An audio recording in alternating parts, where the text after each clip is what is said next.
Tantra Illuminated with Dr. Christopher Wallace is a journey through the depths of the human experience, as viewed through the lens of the tradition called non-dual Shaiva Tantra. This multi-format podcast delves into the fascinating world of classical Tantra and its intersections with philosophy, neuroscience, psychology, human development, and the broader world of spirituality.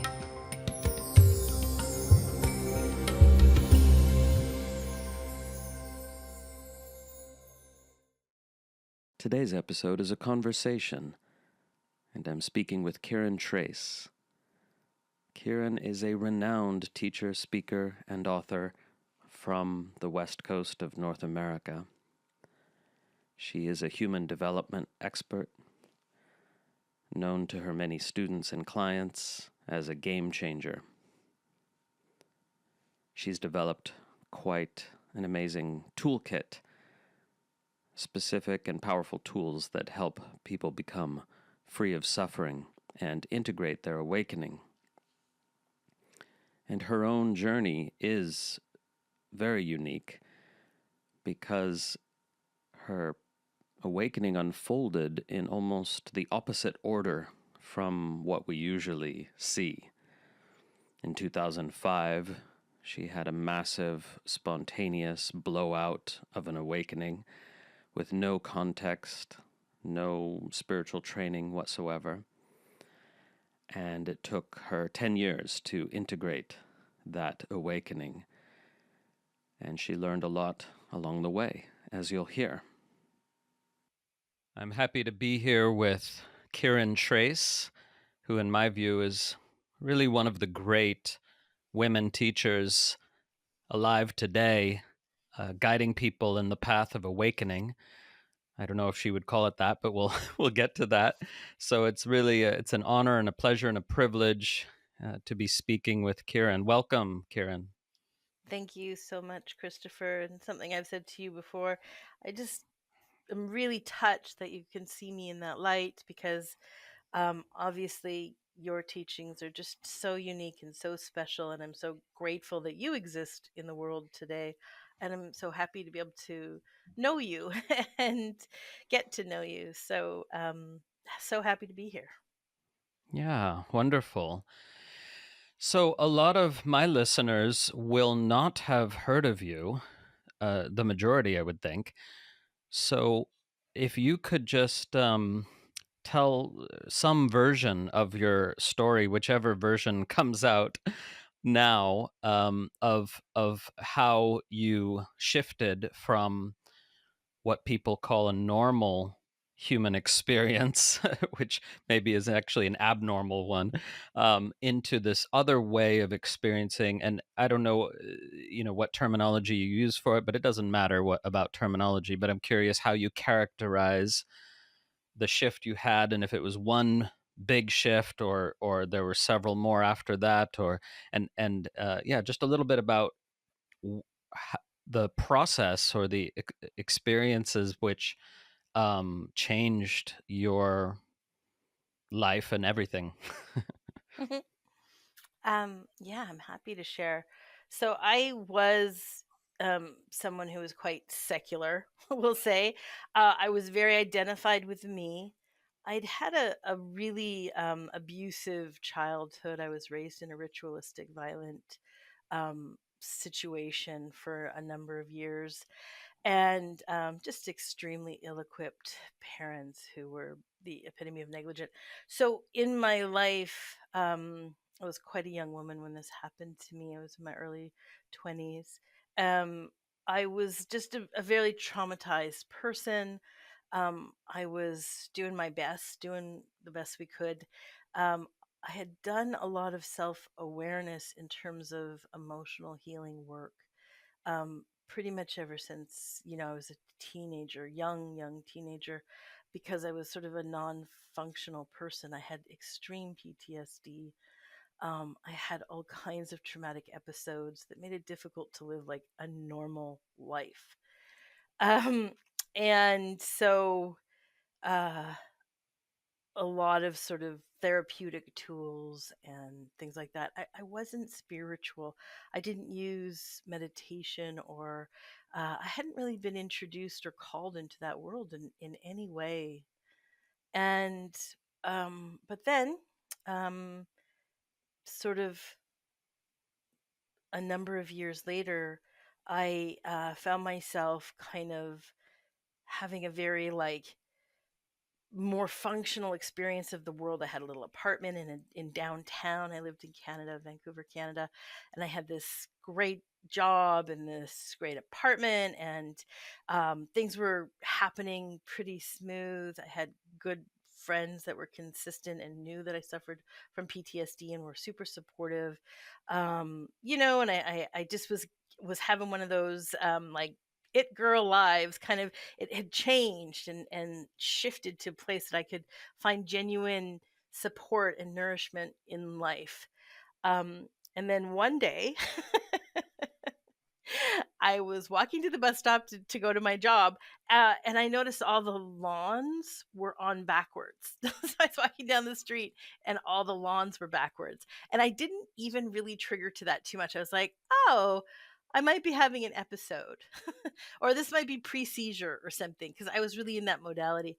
The next day, I woke up from sleep, and I had been dreaming of these very empty spaces, like this empty house, and I was so happy in the empty house, and it was just nothing there, and the house went on and on and on. It was empty. And then I got ready for work, walked to the bus station. The lawns were still on backwards. And then the next the next day I woke up, and I'd had this dream again, the same dream, and then also the lawns were on backwards. And then the third day, this happened again. This beautiful dream of just emptiness, pure emptiness. And I was so happy about it. When I woke up, none of this made sense to me. I have no spiritual practice at all. I don't know what emptiness means. Um, and it was a weekend. I went out for breakfast with my mom and her twin sister. Came back from breakfast, and I was just literally just putting on my shoes, um, and something just completely shifted. And the the thought going through my head was, "Oh my goodness, we don't really honor our bodies enough, because they're just made of pure radiant light and energy." Now that was not a Hmm. normal thought for me at all. I was very form based, and so um, it was a weird thought, and it was kind of like the last thought that I had ever had identified as a me, because in the next sort of nanosecond, that even that disappeared, and there was just nothing but vastness, and there wasn't even something watching the vastness. There was just vastness. And the next 3 days was kind of a prolonged vastness watching vastness experience. Not much occurred. It was, I didn't leave the bed much in those 3 days that followed. It was a very curious um thing. But somewhere around the middle of day two, a thought came in that was like, I think there's a body here, and the body needs something.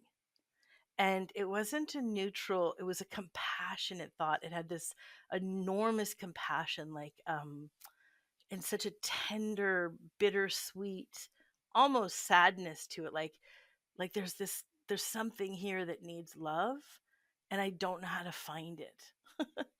And then in that compassion, it's almost like the awareness started to have a point of view, and that Hmm. vast silence started to like try to recompose itself.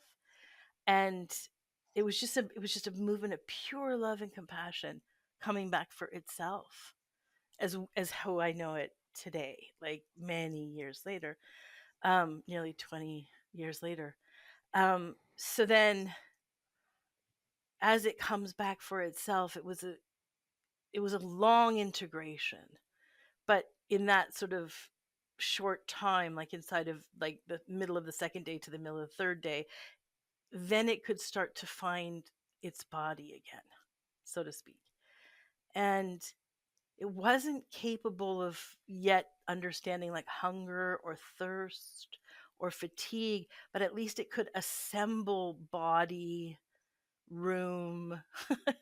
It was starting to read the silence itself as a kind of a code, like computer code, like zeros and ones that could start to make images. And so all the vast silence was sort of refinding its own image there. And it was obviously very, very beautiful. But as this compassion was moving to return to its own image, it came back into like, it's like if you were writing computer code and you were going to use code to make the image of, an elephant. Part of the elephant might be the safari lands that it lives on, but also it might be some of the predators that are chasing it. And also, like there's a whole environment. And as the environment of this woman, Kiran, and her life was being reimaged, elements of it were difficult and grippy and like sticky. And so there was a challenging thing, like not just to like, I know there's hunger. What would hunger feel like and how does it get fed? But also like, um, what is pain? And what is, like, so basically re-imaging itself, but coming in from pure samadhi states, and then lesser samadhi states, and then I don't know. You would know this so much more than I do, Christopher, because I don't have any spiritual background. But even tinier samadhi states, and then popping into just a kind of an awareness, an ordinary awareness, still without much personhood, and then eventually personhood, but personhood also filled with pain body, with like really discordant belief systems that don't sync to pure awareness or source organically, but sync in a really bumpy, um entangled, heavy way, contracting Hmm. inappropriately. And the information is coming Well, from they're down. So it's a weird dis disembodiment, trying to find embodiment. so let me um ask you one thing here. Is Was there any sense of difference or separation? That is to say, as uh, form started getting recomposed and re-imaged, were these so-called forms, body, wall, whatever, were they simply the vastness appearing as if it were form, or was there some sense of separation or difference? Like there's the vastness, and then there's form. What was no, there the wasn't a relationship, separation. if there was? Okay. No, it was all the one. It was the one seeing the one. Like there was no, it took such a long time to be able to get separation. I'm a huge fan of separation, which isn't to say I don't understand the pain of it. But ironically, because my journey of integration was such a weird one, such a kind of ass backwards thing, like being sort of stuck in deep samadhi states and working to get into separation to find ordinariness. Um, that was the challenge, like a real desire for separation, and ironically not mine, but out of that compassion, out of that pure love, looking for uniqueness, right, like looking for its own point of view, um in Yeah, such love, which like, is just how form comes to be in the first place, but we don't yes, notice it at that time because we're just a baby or whatever, you know. yes, but our parents do. As a parent, you can't wait to hear your baby's voice, right? You can't wait to like watch your baby walk, or and it is it's that profound love waiting for the uniqueness as your own baby's personality starts to show itself, and it's just pure love, like we get to see it as a witness, but in this case I got to be that vast oneness searching for its own beloved self. So you had the experience that the oneness or the vastness, whatever we call it, had the capacity to appear as form, as any form, and it did without ever relinquishing its nature in any way, right? Exactly. Exactly.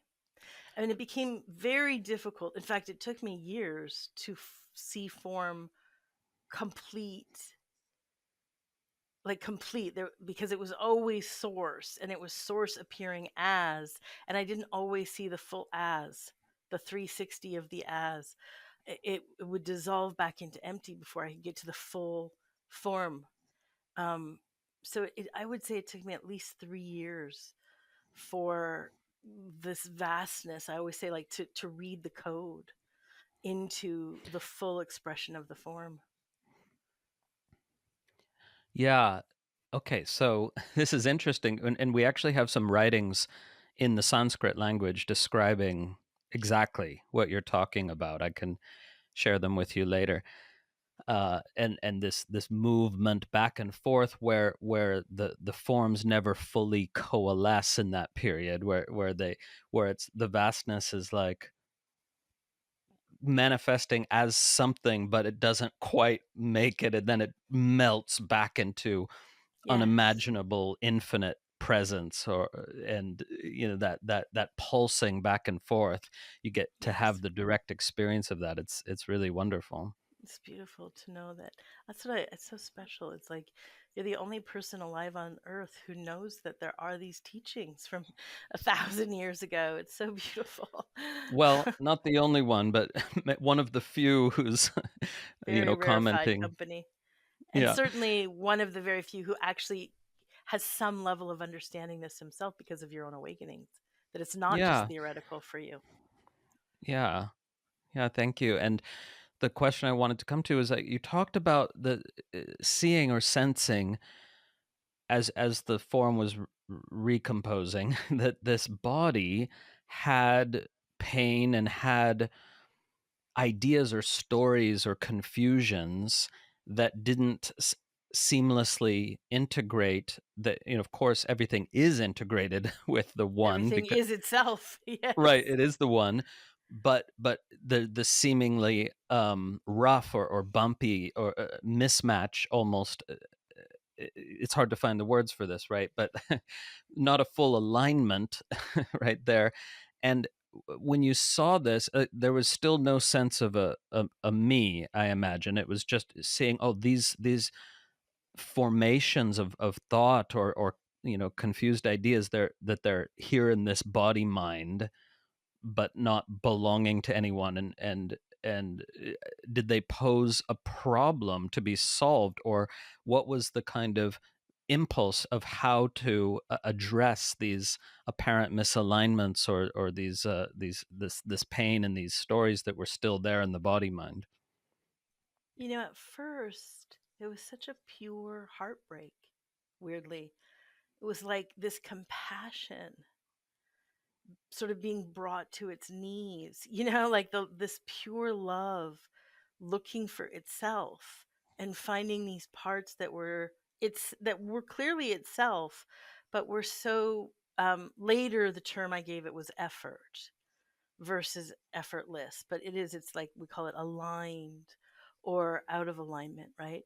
But it would be the first movement was just like this very pure, clean sorrow, like heartbreak, for the discordant, out of alignment, the sense was that it hurt.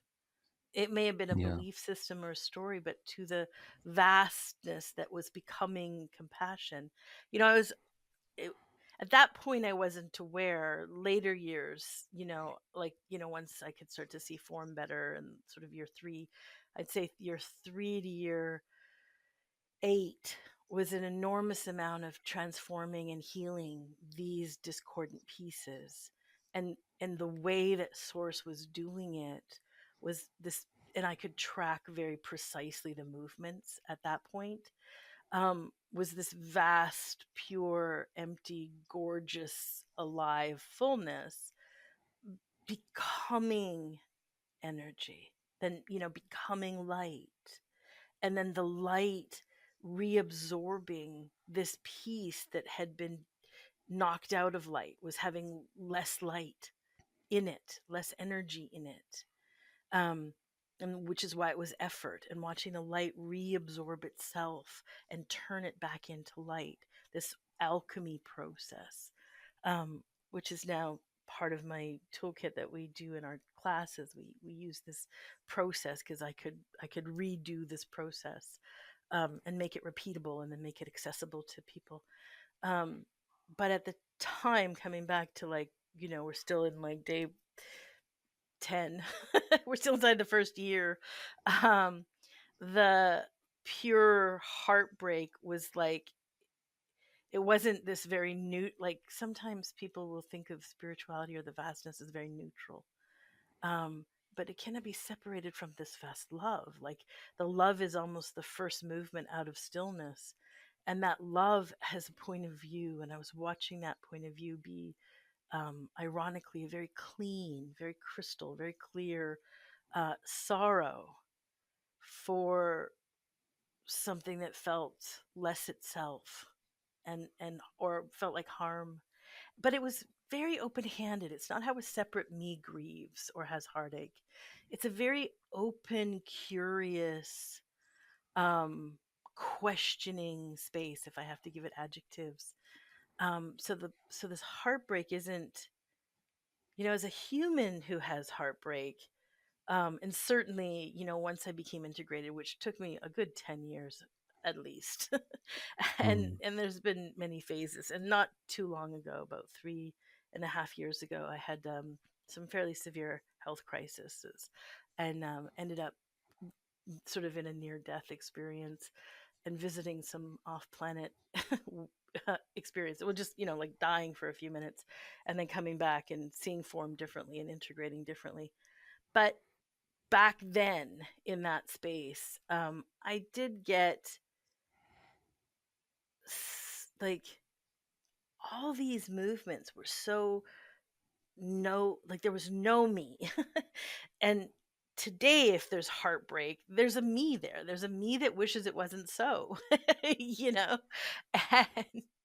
and has a fight or a resistance or a, like, the human heartbreak has a real me and a story it's clinging to. This was not that kind of heartbreak. It's very, very clear, very Mm. spacious, very open-handed and curious, and inquisitive. And by inquisitive, it means like it itself being interested in that part of itself, like gravitating to that field, where the discordant belief system is sitting, like gravitating there. Yeah, yeah. So I want to come back to this question of the me, but first, in terms of this beautiful process, one of my teachers calls it being or consciousness going back for every piece of itself, Exactly. and that it will always go back for every piece of itself that's been exiled or sequestered or somehow hidden or judged or condemned or separated. It goes back for every piece of itself, and And as you say it it. never stops. Like, that's, I would Mm, say, my health crisis 3.5 years ago was that same thing. It's still itself going back for itself, like, and I love that so much. It always goes back for itself, and it never, ever, ever stops.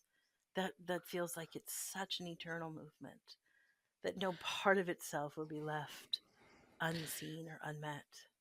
and has that always been effortless and spontaneous in your experience, or has there been a necessity sometimes, whether early on or later, to sort of direct the will, like, oh, I need to digest this piece of experience, or I need to go back for that other piece.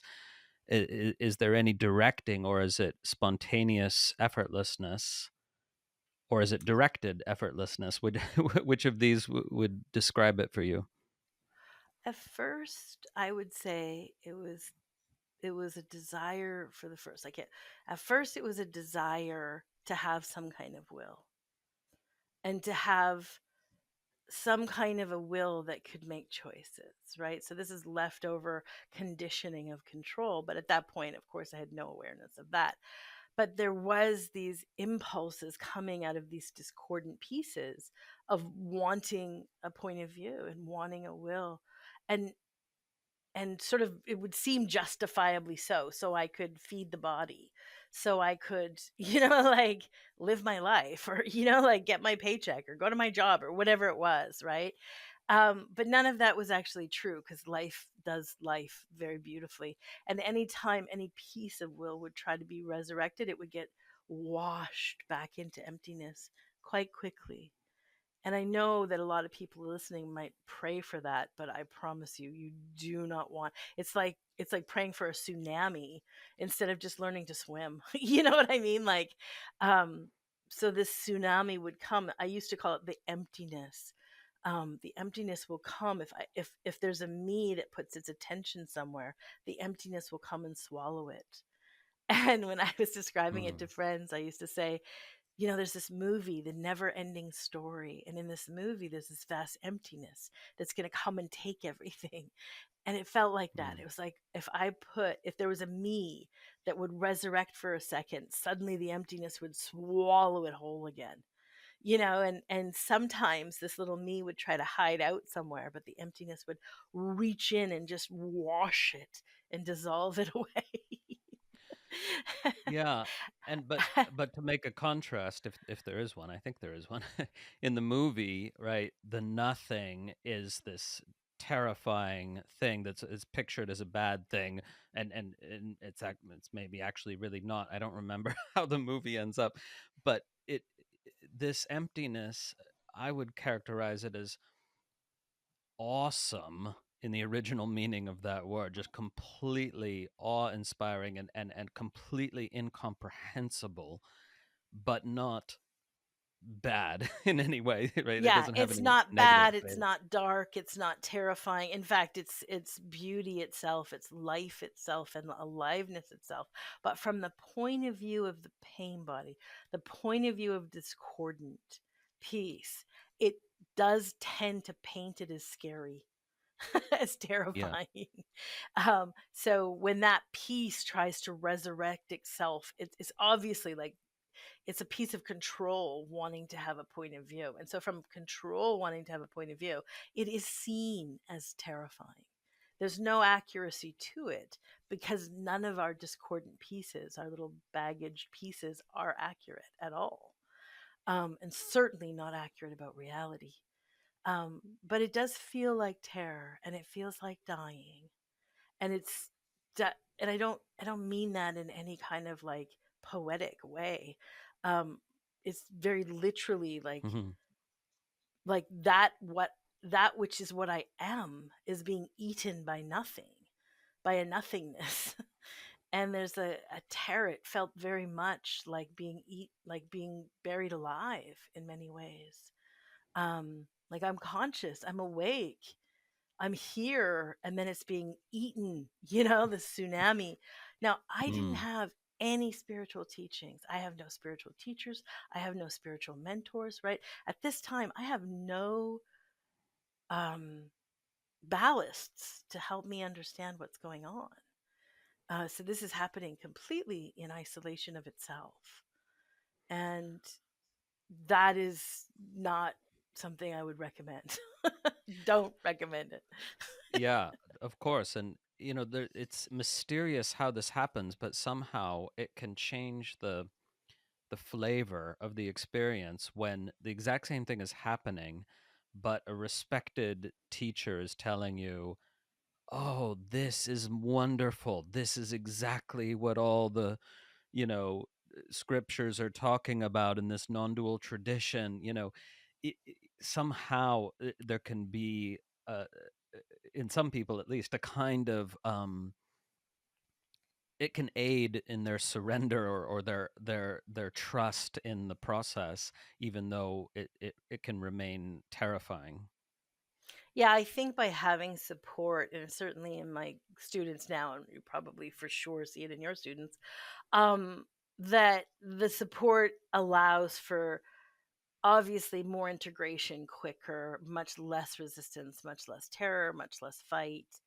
Um, you know, and especially like, my students and yours, I think, do the same. Like they have a community of each other, and that helps support it too. When these are normalized and put into context, and somebody very skillful is drawing a path forward for you, it changes the game. And then you're just headed to a destination instead of like taken out of the game.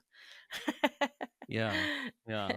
When I first met Ajashanti, which was maybe 3 months into this journey, um, I was like, you know, like how dare you? Like, how dare you just sit here and tell this very direct story of reality to people who don't understand it, but you're going to pull the rug out from under them, and then they're going to die. And it's not metaphorically die. Like they're going to actually die. Like this is what death is. Like how can you just sit here and do these public satsangs with no warning labels? Like, and that's what his response is. Like he just started laughing and laughing, and he was like, I didn't want to come. This wasn't the meeting. And then I knew I had to come, and I just came to meet you. I came to meet you. Mm. And then I was like, well, Jesus fuck, you're like a NASCAR driver, or you're a NASCAR coach, and you're coaching little league baseball, but I'm behind the wheel of the NASCAR and I have no coach. Like, why aren't you guys coaching us? Hmm. And I he would was love really to. Go ahead, go ahead. he was really great, and shortly thereafter went and wrote a really beautiful book about after awakening and what happens. The end of your world. The end of your world. Yeah. Oh, that's amazing. So you were part of the inspiration of that book. Yeah, and he loves to tell the story. He loves to tell the story of meeting me. He tells it to everybody. Yeah, exactly. I would love to get my hands on the recording of that, because you went up on the mic, didn't you, and say what he said. We were You like, know "What the what? fuck are you doing, man?" I don't know if it's recorded. Somebody listening, somebody knows, because it comes up, because he brings it up often. Because it's not often that you have someone have a very spontaneous awakening like this. This is a kind of a rarefied experience, especially one so massive. Just like quite out of the blue, destroyed all of the me, and took years and years to return back to a me. Yeah. Yeah.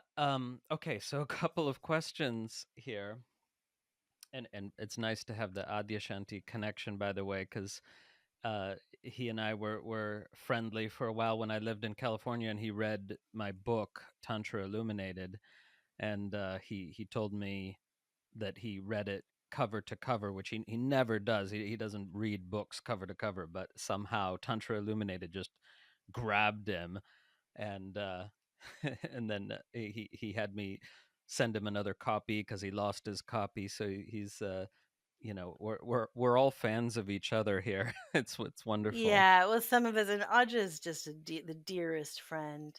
Yeah, I'm so lucky. He read my book, and he actually wrote the cover recommendations for my book. For Um, Is that Tools for for Sanity? Tools for Sanity. Yeah. Nice. But what a generous, man he is, and what a honor it is to know him and to be alive. Sometimes I feel like just to be alive at the same time that he's alive, like such a tower of integrity and such a tower of clear teaching in a time where we don't always have clear teachers. Yeah, And I totally agree. I totally agree. so, Yeah, yeah, I he's love him amazing. so much. Yeah, exactly. So, okay, a couple more questions. uh, so this process, I'm very interested in it because my students are very interested in it. But this process of whereby the the pieces of old unresolved experience hanging out in the system get digested and integrated and absorbed into the light or the beingness, and this process by which the old stories associated with that pain body get dissolved in what my teacher one of my teachers called the acid bath of intensified awareness, Yeah, which good. dissolves these ossified structures of thought. For you, was that did it all happen in such a way that all you needed to do was allow it, or were you finding and formulating specific tools for yourself, that you now pass on to others, or was it just all happening of its own accord, that process? It wasn't happening of its own accord, no. Um, Although maybe it was, but the acid of it was more than my system could tolerate. Um, because I did end up sort of creating tools based on a repeatable pattern that makes it much more like warm sunlight, or a hug from a loved one instead of acid in the transformation. Um, but what happened was I ended up with a in Vancouver. There's a very lovely teacher, Moni Van Golen. She's one of the best friends of Eckhart Tolle, and actually one of the best teachers, I would say, of Eckhart's work at that time. And I did get to meet Eckhart. At that time, his work was very closed off to just a closed group of teacher students that he'd worked with for a long time. And he had this really beautiful way people come to his house, um, and I was on the ground at that time and met some of these beautiful people and him and stuff, but nobody really understood. Like, I seem to have so many of these discordant pieces, and they were all kind of shaking their heads, like it was almost like they were projecting, like something's wrong with this awakening. Like, why is there so much of this? But just to reiterate, like, I was enormously traumatized and came from ritual abuse and a huge PTSD. So I'm not like like an Aja or even an Eckhart, Hmm. who's actually, great parents, beautiful life experience, running into some, challenges in life, but not extraordinary, in fact, quite easy. I'm someone who's like, you know, I was in real trouble before this happened. Um, so I would sit often in this group of people, and in the field of that oneness, which I was which obviously was myself, was very fluent. And in sitting with them, I would start to like almost like harness the energy of this one field and almost like a band-aid apply it to the wound. And um would sort of like, it would feel like, so the way I'm describing it, it's like there's a separate me. And again, this might be year 5 by now that I'm looking for tools for myself to have more functionality here and to absorb these pains, the pain bodies, which is obviously a term from Eckhart that I'm Mm. using here, but it's a perfect word. Um, and so I could start to trace like that the pain body itself had many levels to it. It obviously had a mental layer, all these voices. It obviously had an emotional layer, a ton of emotional material just sort of storehoused in it. And then it had at the root of it a kind of a belief system, um, a story, and in the story was a bunch of trapped memories, and the memories were sort of proving the story right or proving the belief right. See, I am unlovable. This happened and this happened and this happened. But as I could meet each of those memories, obviously they were pure misunderstandings. They were a Mm. misunderstanding of reality. They were not a clear experience of what occurred at the time. They were filtered through the unlovable. um And so by harnessing the light, the energy of light, and the clarity to kind of move all the way through the layers of the pain body, it could start to sort of reabsorb itself back into its own self. And it took many years for me practicing this tool, and I ended up working with a few teachers and getting like little glimmers here or there, and then applying it in a kind of a cauldron mix of my own. There was a beautiful teacher named Paul Gorman. He's passed on now, but he was very, very sweet at making sure that everybody understood that every single part of everything was always God, that there was literally no separation anywhere. And that teaching from him, this just a beautiful man, helped me see that the pain in itself, the pain body itself, has such a story of its own separation. And I had been kind of ignoring it because obviously it was all one. And so I hadn't really been listening to that sort of that that isolation inside of its own self, the belief system. And it helped me to be like, oh, like I can see now even that belief system. And then that would help absorb into it. So there was these, like, these little pieces, little pointers that people would mark along the way that I would be like, wait, and I could sort of find a way to apply it to myself. Um, but it was really funny. It was like the same, like Audra was like, "You're going to be a teacher," and I'd be like, "Go fuck yourself. I'm never going to. I don't know anything about spirituality. I don't know anything about any of this. I'm just fucking trying to get through a day, buddy." And then like Eckhart and his community would be like, "I can't wait. We can't wait till you're the teacher." And I'd be the same. I'd be like, "Have you guys freaking lost your, like, what the heck? Are you so popped out and high on the fucking source field that you don't get what a freaking mess I am over here?" Like, what the heck? And but along the way, everyone just kept leaning back and being like, "Oh, you're gonna be the teacher. Oh, you're gonna be the one." And I hated that so much. But what happened is every one of them offered me like almost like a thread. And then I wove together a toolkit Hmm. that I teach. Yeah, that's beautiful. And how would you say, how long did it take in this process before you felt free of all the remnants of experience that were laid down before the big shift, from childhood and so on?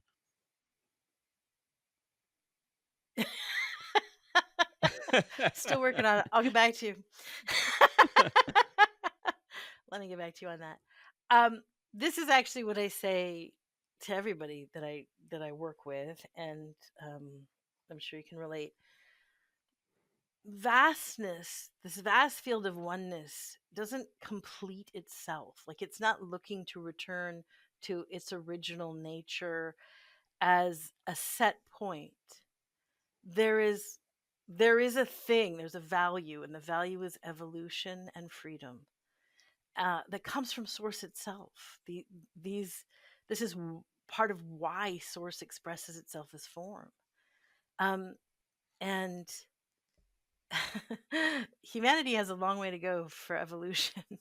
And I think sometimes in the spiritual world we feel like we're trying to get to the set point. The set point goes enlightened, check mark, done, never coming back as human again. um it's just not, that's not true, that's not accurate, that's coming from a belief system of I don't belong. And it's not a reality. So I will say this, I will say that the first 3 years was just trying to be human and here again. So that was the first 3 years of my awakening. It was, pretty rare to be so knocked out so completely that the journey back in took a bit. But then let's say year 4 to year 10 was largely about unraveling these core pain bodies, these core wounds, but they are like an onion. They're spirally, and you get a layer off and then you get another layer off. But every breath that you take that is less about pain body and more about source and clarity, the mirror of your life is really shifted, like your life circumstances. So So who I am today and what my life looks like seems like the epitome of fulfillment to most people. I have this incredibly beautiful home, and it's like it's anything anyone ever dreamed of, and it's very close to urban centers, but the urban centers are more like little hallmark towns. But it's also on 450 acres of forest, but also overlooks the ocean. Like, and I have these incredible friendships and relationships, and most of the people around me are also very awake people. And I got a real healthy bank account, and the fridge is full of food, and I got a really beautiful practice. And there's and deeply fulfilling to me is that the people in my community, my students, are thriving and having incredible lives themselves and are deeply fulfilled. So like I'm a pretty high point about human experience. There's not a lot of human on the planet that are living with so few. um Obviously I don't have I personally don't experience a lot of anxiety or a lot of fear or a lot of sort of like drama in any way. And I Mm, have these also integrated as a really, really deeply fulfilled life. Like, we don't always see that with our teachers, where our teachers have like gorgeous friendships and really beautiful, healthy finances and whatever, whatever, whatever. So I'm getting to experience that.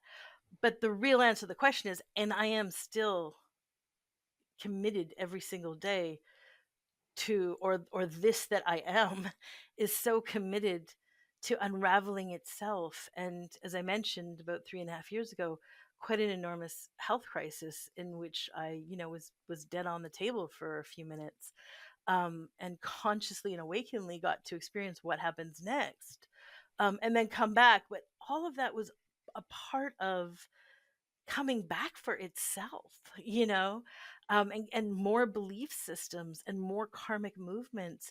And there's this feeling in myself that the point of evolution is quite a never ending journey.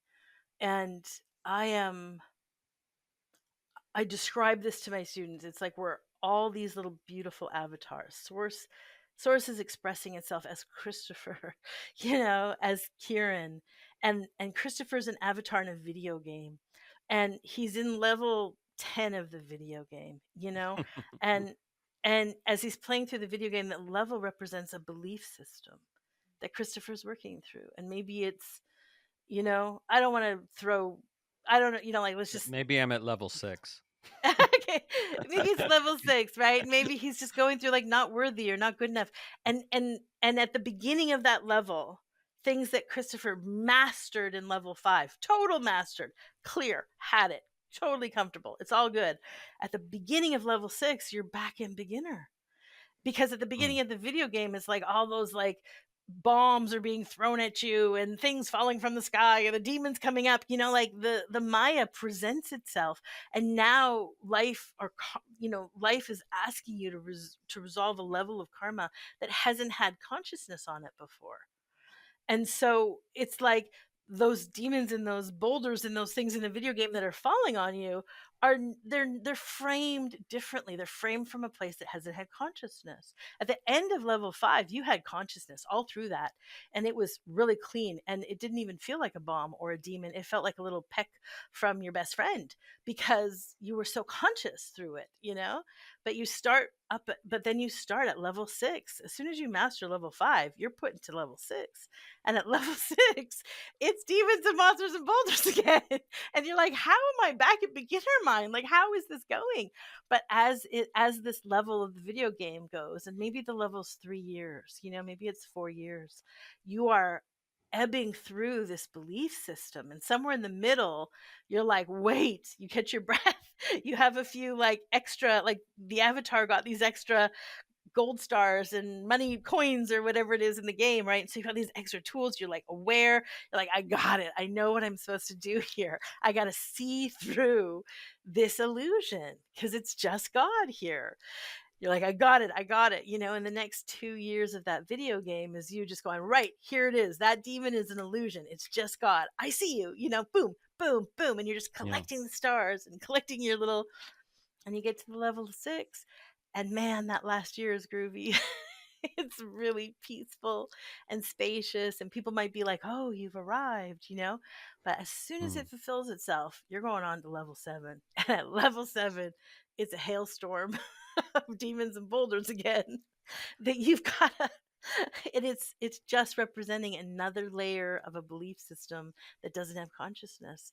And and I've been at it for about 20 years now, and certainly every level up greatly uplevels your life. However, there isn't I haven't seen a place where there's no karma, you know? Um and I'm not just clearing for one lifetime. And there are definitive moments that I have been clearing for all of humanity, and I'm not alone in that. I know that lots of people I have students in my own community that are clearly like for like 2.5 months just pouring through all this karmic crap. And some of it's related to their lifetime and some of it's related to just human, like just the human consciousness. Yeah. um it's been 20 years, I'm still churning it out. I'll let you know if I ever complete. But I'm nowhere near completion. I just started a new level.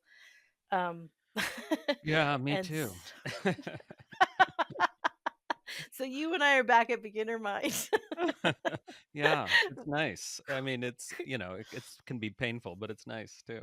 I know it's painful and it is refreshing, and even though we know how to do it doesn't mean we don't tumble and fall, and because it's a layer that hasn't had consciousness, and as far as I can see, it will never stop coming back for every part of itself. And not there's not even like a tiny little flea or tiny little, seed that gets left. So Yeah, yeah.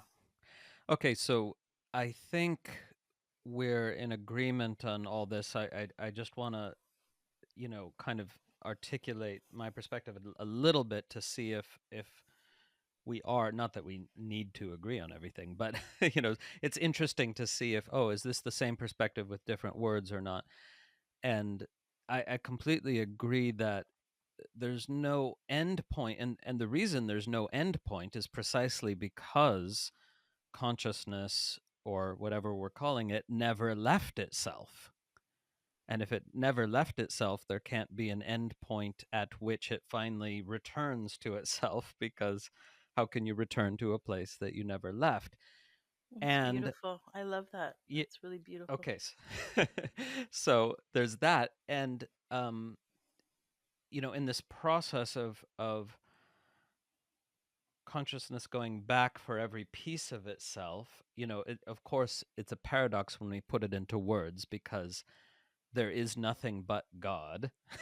And yet, there's this phenomenon whereby we could call it energy gets temporarily sequestered by a story, or simply because it was too much for you to digest at that time when you were 6 or 16 or 26, whatever. Or a And hundred a hundred lifetimes ago, yeah, when you were 100 beheaded or lifetimes. burned. Hmm. And so and so there's this, even though it's nothing but the one, just as there can be the one appearing as form, appearing as a house or whatever, it's the one appearing as this sequestered piece of undigested experience. And there's the longing there. It's beautiful the way you describe it. It's like there's this tremendous longing in the one to go back for every piece of itself, and that longing, of course, is love.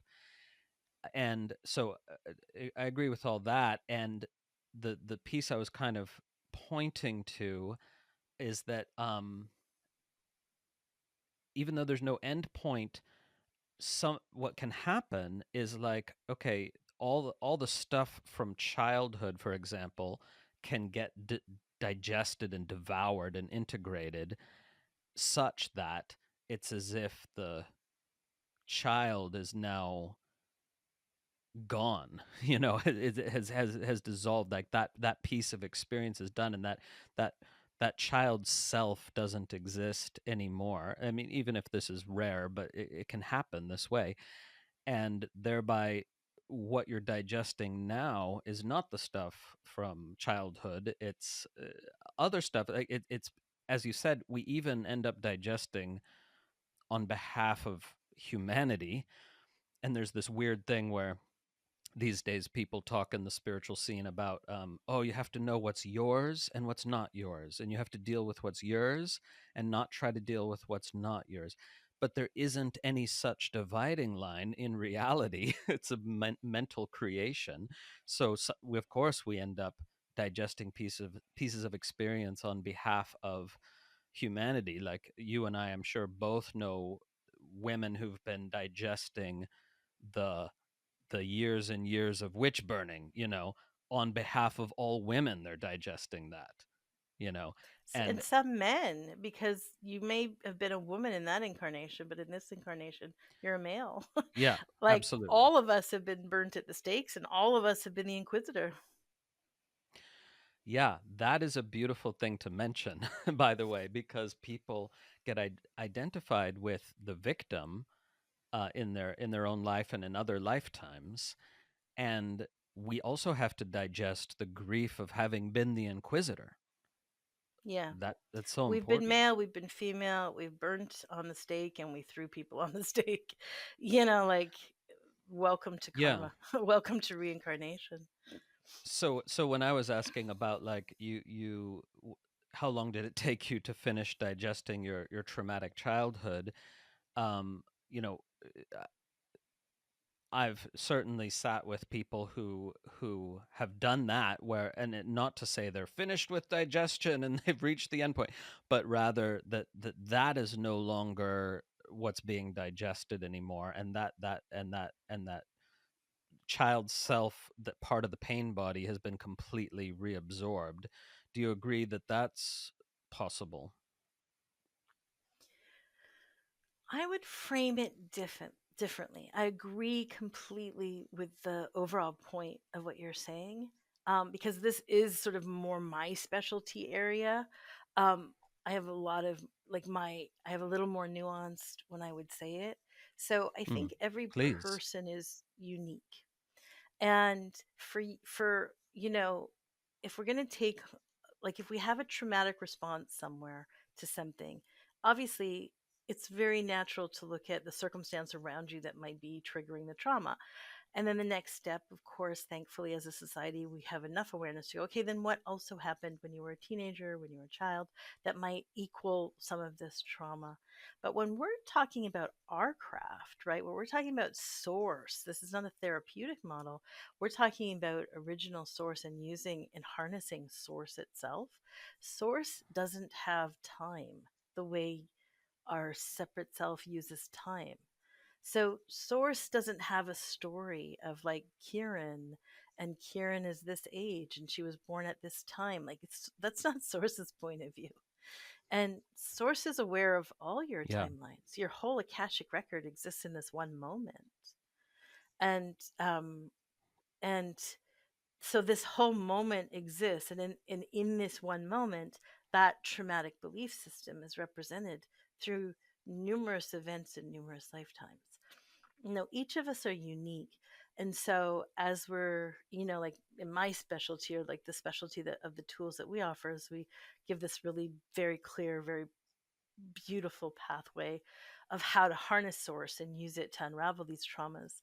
And so the point of which you're unraveling it, the trauma, again, like, it might literally just be the circumstance around you right now, and that actually removes the whole trauma, the whole thing, whether it happened in childhood, it happened in other lifetimes.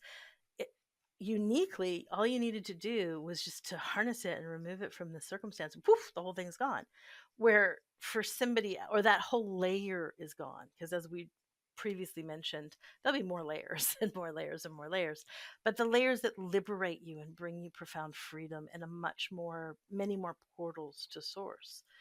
um and so then, but for somebody else, it could be, harnessing it and really needing to bring it to, like, I don't know, these four moments in childhood, and that actually washes the whole thing through. Or what my master class, we work a lot on what I call the core wound. The core wound is the pain body as as it originated however many lifetimes ago. I find in my students that's really easy to access that material. And as soon as they can access that material, there's so much unraveling and clearing off. The entire field of your body is vast, it's enormous, it's like the solar system. And sometimes by clearing it from another lifetime, it clears it all the way through this lifetime also. So um are you capable of unraveling traumas in your childhood? Yes. Are you capable of doing it inside of a few years? Absolutely. I have tons of data of that from my clients. Absolutely.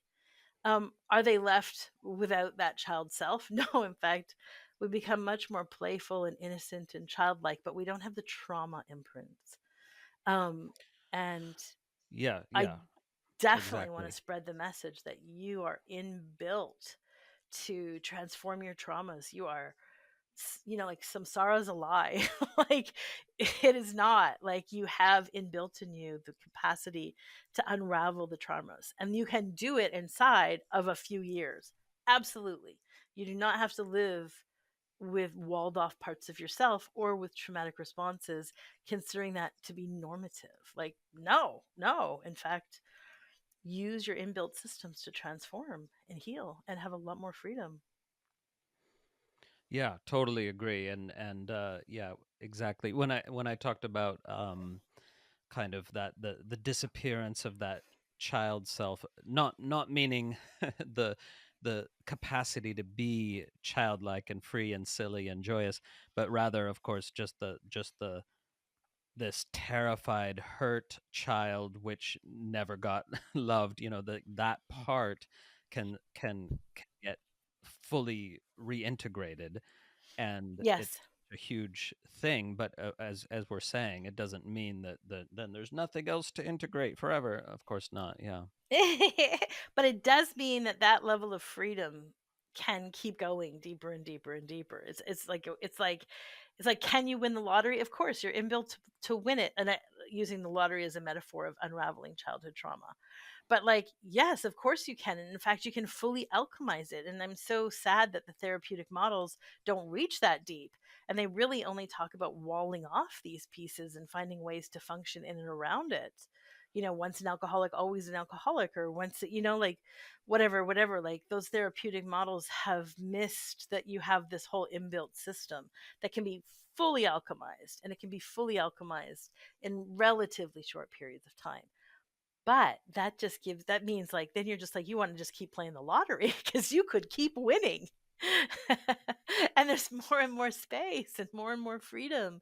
And what if, the journey of doing that is so nourishing. And that's the specialty. Those are the tools that I built, is like how can the transformation of that full alchemization be profoundly nourishing, um, and just be love coming back for itself, because Yeah. that makes it even better. You just want to keep playing the lottery, which is, which we do. I have many, many students in their like 10th year of practice with us. And just to clarify about, you used the metaphor of levels in the video game before, and lest anyone misunderstand, because you were saying, every time you start a new level, there's the there's the demons and there's the boulders all over again. But I know you didn't mean that it's just exactly the same sort of experience reiterating, because that's the point of saying levels, which is just a metaphor, of course. But the nature of experience on each so-called level is very different, even though there's a kind of cycle that we move through that you're characterizing as, oh, here come the challenges, the demons and boulders. a- and yet somehow, even as we iterate through the cycle again, it has a different character each time, even if we can't put into words how that's different. Well, the um character has a lot more capacity and a lot more freedom. And that's really delicious. Like as you level up in your character, your avatar gets more and more capacity and more freedom. And that's these are really joyous things for for humans. Lots of pretty consistently people go through my first year programs and they'll say, I don't even remember who I was before I started. Like, so they, let's say a year of clearing trauma through the courses. And then they're like, I literally don't know. Like, this person is so radically different than who started 8 months ago. We just came back from retreat, and one of the girls at retreat who had just started, she'd only been through 2 courses with us, and she was like, I felt like my life before was Groundhog Day. Like I just kept having the same day over and over again. She's like, and Hmm. now my life is like love and spontaneity and like freedom, and like everything is shifted, like everything is alive, and it just makes you hunger for the new. And she's on level 1, like um yeah. Yeah. So, but So there's I'm no interested in, hierarchy. I also want to make sure that we see there's no yeah, hierarchy. Level 6 is not greater than level 1. It's just about more capacity and more yeah, freedom. yeah, yeah, and more power, I would say. I mean, power can be a dirty word, but there's more energy available, we might call it that. And if the tools are there, then that energy gets channeled more effectively. So it's like, in a way, the stakes get higher with each so-called level, but Because also, capacity is bigger, stakes get higher. You bet. yeah, Yeah, yeah, bigger adventures for those with more capacity for adventure. Yes. yeah, But the power, I would define power as access to source, right? Like what like that which is all, that which is the entire life and aliveness. Accessing that is power. So yeah. yeah, absolutely, beautifully said. So, um, two more questions to finish. One is this issue of the me, because a lot of people, if most people I talk to, I suppose, who talk about their awakening journey, characterize it as, once the me fell away, it didn't come back. And what's different, of course, is for them, that falling away of the me didn't happen right at the beginning like it did for you. It happened much later on. And then it never came back, there's no sort of need for a me, and they can't even imagine having a me again. They can vaguely remember what it was like, but you talk about the me coming back. So how would you describe that? And do you think that was because you Yeah. you So specifically I have, and wanted again, it? a lot of different language. I Hmm. wanted it absolutely.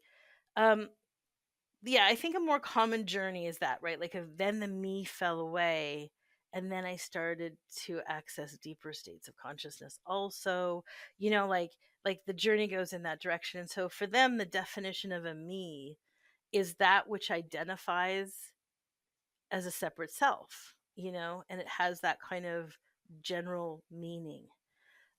Because I blew up all at once, and I blew up into pure depth all at once, and it took so many years for pure depth to find its surface again.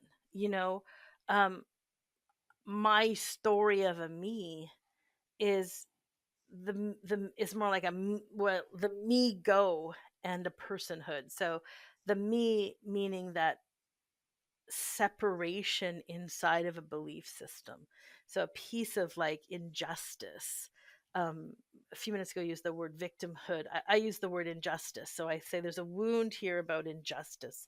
And the injustice has a point of view that it's like, I have this injustice. This injustice happened to me, and it's happening to all the me's, like all the women, that are facing this patriarchal, like in there is a real sense of separation in me. And so that we might call as a me go. And so really the me is in that pain body. But I also know what it is to just have personhood is the language I use, that is quite free and spacious from these belief systems hooking or identifying. And there's still this gorgeous personhood, because no matter how massive an awakening you have, here's the body mind, and it's all your life is still here, and that life is from source, and it's not a discord element of source. It's a pure love and harmony and alignment of source. And so that's a personhood, I would say. And so that personhood doesn't have to identify as itself to really savor itself. So coming in from the other, coming in from a different, like I've come from the right, let's say, and headed left, where most people are left heading right, like, so coming in from the Hmm. right heading left, I I have these different experiences of those states, I would say. Um and there's something so sweet and so beautiful and deeply cherished and savored about personhood. And it is like, again, this is inborn in all of us to be able to cherish and love the personhood that we are.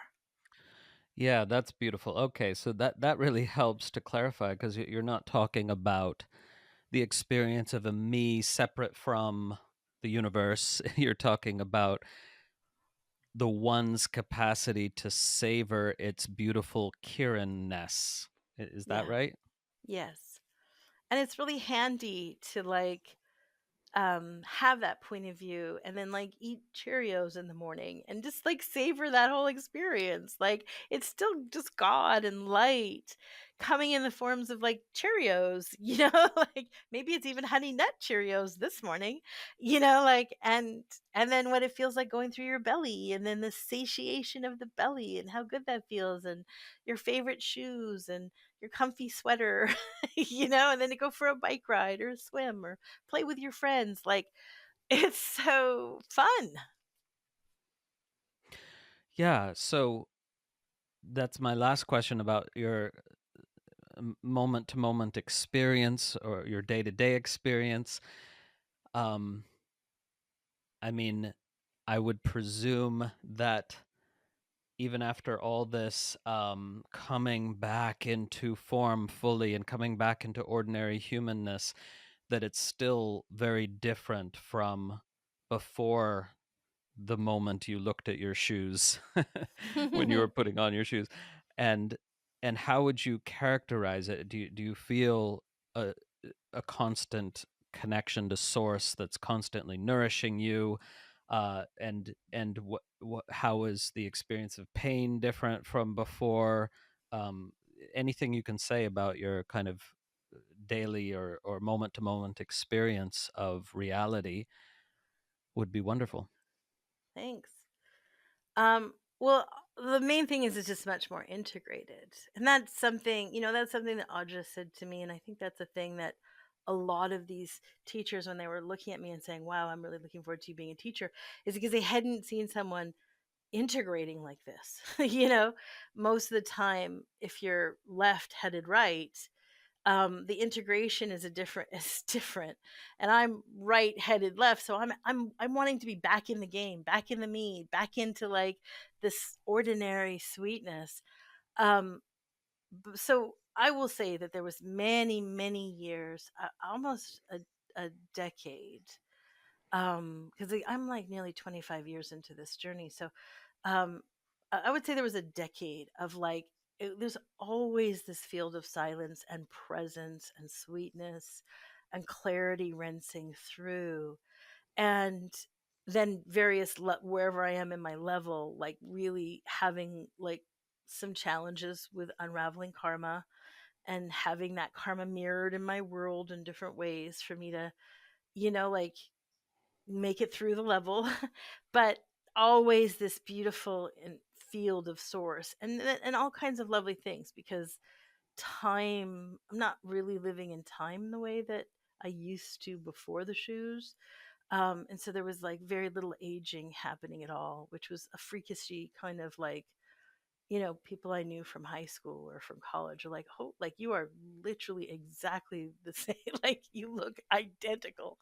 So there was very little aging, and many of my students see that there's very little injury, very little accidents. There's no chronic health, like all that stuff is being cleared through. And so there's this very sort of like sweet thing. And then also I have a very like I would call it the like Obi-Wan Kenobi, where it's like, I want a good parking spot, like, and boom, good parking spot, or I'd like a table at the window for this reservation, boom, you get it, like I want the seat, the whole row of my plane seat to be cleared, boom, you get it, like, so I had like a good decade of this kind of like, um, and the waters part before you, and it's all source and presence, and people come near me and they're just like, like they just love it. Um, and then I got an upgrade, a level upgrade, deeper level of integration. Um, and um, I would say even in that decade, if you didn't know me, it was pretty integrated, and a lot of people would be surprised to find out later that I was this kind of this awakened teacher, because they just thought I was just like just a gal, just like like Hmm. carting around the airport, or like I didn't have like specialness or entourage or whatever. Um, but I will say that in the last 3.5 years, the integration is even more, and something that's been really beautiful, um, through my up leveling recently has been like, when I came back to the body and back to breathing and was deemed alive again, form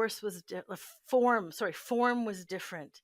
Instead of reading the code of vast silence to see form, I could just see form. And there was this, again, love, incredible compassion, that it was just form. Now I didn't lose God, it was just this added level of integration, that it was just form. It was like, oh my God, it's just a coat, and isn't a coat beautiful? I know so deeply it's God, but I just love the coat, um and then for the next 3.5 years, there just hasn't been this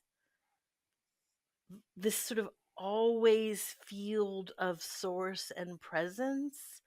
It's just so like almost like where the rubber hits the road. Like it's not it's not like this like known position.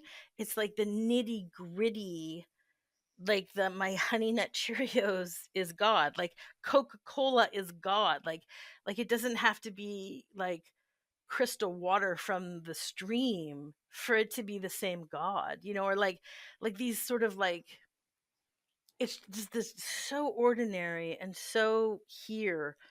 And it's really funny because for me the experience is that lots of times it's mirrored around me, especially from students or people who are around me for a long time. um it's the opposite. It's like now I actually really feel very like, whoa, and there's kind of this like, whoa vibe. And I have a lot less people thinking I'm just some girl running around. Like most people are like, who is this? Like, wait a second.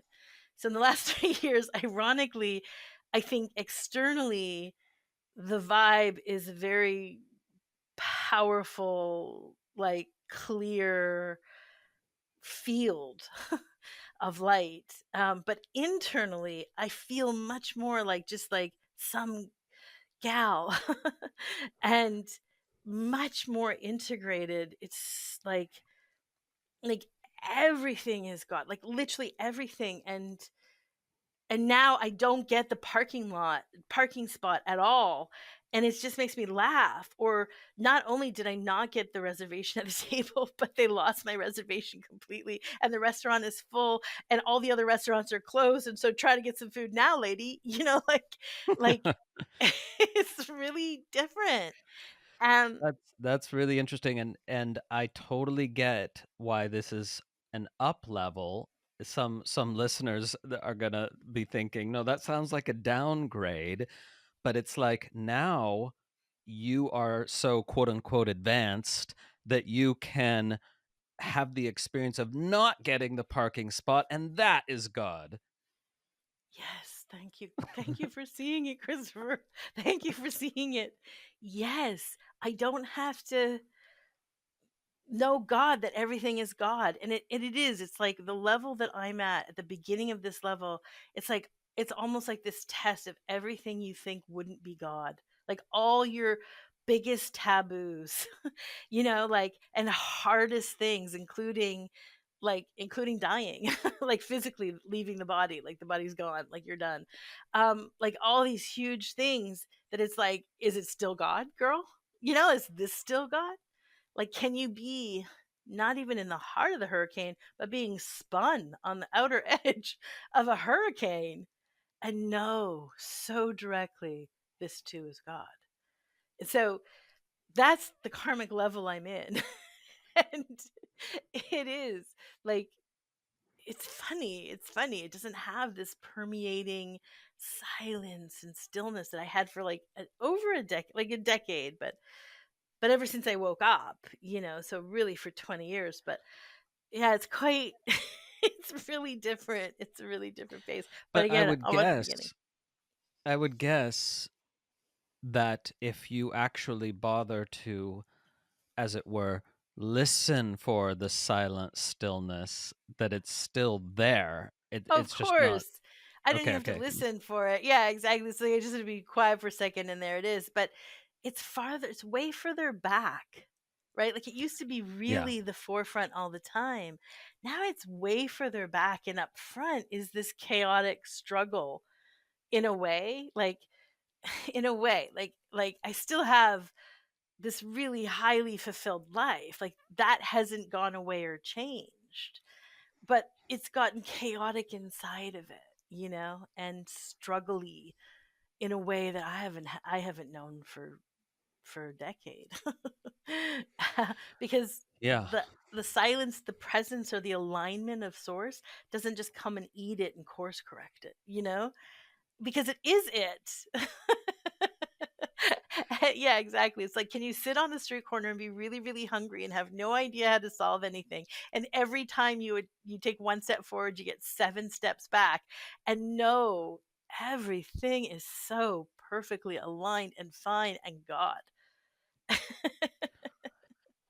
Yeah. Yeah. This is great because I definitely want to say to the listeners, if you ever think something is done, some experience is over, you'll never have that kind of experience again, like back around it comes, like everything comes back around. Of course it comes back around in a new way, because nothing ever repeats exactly the same, and if you think it is, you're trapped in a mind world, because only the mind has the capacity to simply repeat the same thing. Reality never repeats the same thing, and so it comes back around in a different way, but it comes back around, and it's like there's a danger almost in thinking, oh, I'm done with that now. Do you agree? 100%. And it's such a sweet little naive thing that almost all of us do. That's behind us. But it's okay. We don't have to fear it coming for us again, because it's only going to be God. It's really just an illusion that just is offering you more freedom. So if it comes back around, it's just another chance for more freedom. Beautiful. Um, so one last question. Simple. People who are trained in like logical philosophy say, look, if you say everything is God, then the word God just becomes meaningless. You might as well say everything is shit, or everything is whatever, fill in the blank. And so, what do we mean, or what do you mean, when you characterize everything as God? And I have my own answer to this, which I could also offer, but I'm interested in your answer. Like, what is? It's so hard to put into words, but if you try, what are we really saying when we say everything is God? What mode of experience does that connote, which is not meaningless and not emptied of everything the way the logical philosophers think it is by saying that. Um, this is so great. On the one side, those logical philosophers are really representing, I think, a voice of a very common voice inside of all of us, of resistance. The resistance that just points to the emptiness and says it's all empty, and the pain body is like terrified of that emptiness. All of that is not an accurate tell of reality. That's half the story. And there's a lot of really, really beautiful, important teachers, Tony Parsons, or, sometimes even Eckhart, who are really beautifully, exquisitely pointing out this one half of this quiet field of empty. But this quiet field of empty comes into all that is with the most mind blowing love and fullness and aliveness and play and joy. And that's such a part of the equation. If you exclude that from the equation, you have an inaccurate formula. And so the actual formula is the allness. And so, in its most cliched and simplest form, it's like if it's God, then it's good. And everything is God, that means everything is good. And that can't be applied through this resignation pain body who wants to just paint the whole thing with one color. It's an invitation to go find the good. And if it isn't good, then we aren't in its full expression yet. And really, I think that there are like literally Hallmark cards and stuff that say that. Like it's cliched, but it is simple like that. Like the whole of it, the all of it has the heat of love and sweetness and grace and freedom and tremendous fulfillment, abundance, clarity, healing. We joke, and you guys, you might find the same with your community, but we're like, just buy a ticket to retreat and actually show up for retreat. And like that whole year, like you're not going to age, you're not going to have very many incidents or accidents or like medical diagnoses, and even your close family and friends won't. Like you're walking into this field, and this field is a safe and abundant and clean and clear and loving, and that can't be removed from the emptiness, and it cannot be one or the other. It only is all. Yeah. Wow. And this is so beautiful what you said. I love it so much. And there are then those people who balk at the word good because they know the word good in relationship to the word bad. So then of course they say, how can, these atrocities or war or whatever, how can that be good? But if you're articulating this in the same way that my tantric tradition does, which I think you are, it's not that it's good as opposed to bad. It's not that it's some everything deserves our approval equally. It's rather that absolutely every manifestation that manifests has blessing energy in it, and actually is blessing energy. It might take some work to uncover what that blessing is, but that's why in the tantric tradition the very word for God, Shiva, literally means blessing. So when we say everything is Shiva, we're saying everything is a blessing, even if you have to do some work sometimes to uncover the blessing energy, or reveal it within that painful incident or whatever. And furthermore, everything is an aspect of the beautiful. Like we can experience beauty and blessing in absolutely anything and everything. And that's what we mean by calling it good, not good as opposed to bad, not good as part of this dichotomy. Is are you using it in the same sense? Yeah, I love what you're saying. I feel like it's so joyous to talk together because I bring in a part of the conversation and you bring in this other part of the conversation and it makes the conversation so whole, so thorough, like we're lovely bookends together. Um, so Yeah. I agree wholeheartedly with the Shiva blessings. Yes, and absolutely you're going to have to bring your whole self to discover the truth of that. You're not going to be able to just bring logic. It's not going to work. Yeah, beautiful.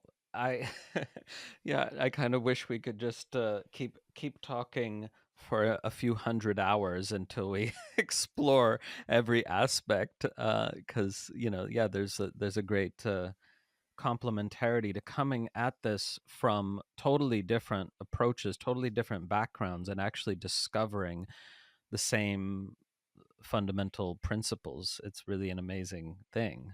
It's so beautiful. I think in time, Christopher, you and I will. It's like this is just the beginning of our relationship and our public dialogues, like many, many more to come. I need a second to Beautiful. catch up because karma's coming heavy towards me. But this is just the beginning of a Wonderful. I'm great glad friendship. to hear that. Very, very glad. And thank you for everything. It's just wonderful to get connected with Totally you. wonderful. Hope you enjoyed the episode. Remember, you can always find out more about the tradition of non-dual Shaiva Tantra at tantrailluminated.org, where, if you wish, you can become a subscriber to our online learning portal, and you'll receive access to a vast number of recordings, including a comprehensive curriculum in tantric philosophy, tantric yoga, guided meditation, and much, much more. Music for the podcast composed and recorded by Ann Leader. Find her at annleader.com. Podcast produced by Grazia Tribulato. New episodes drop every week, and may all beings benefit.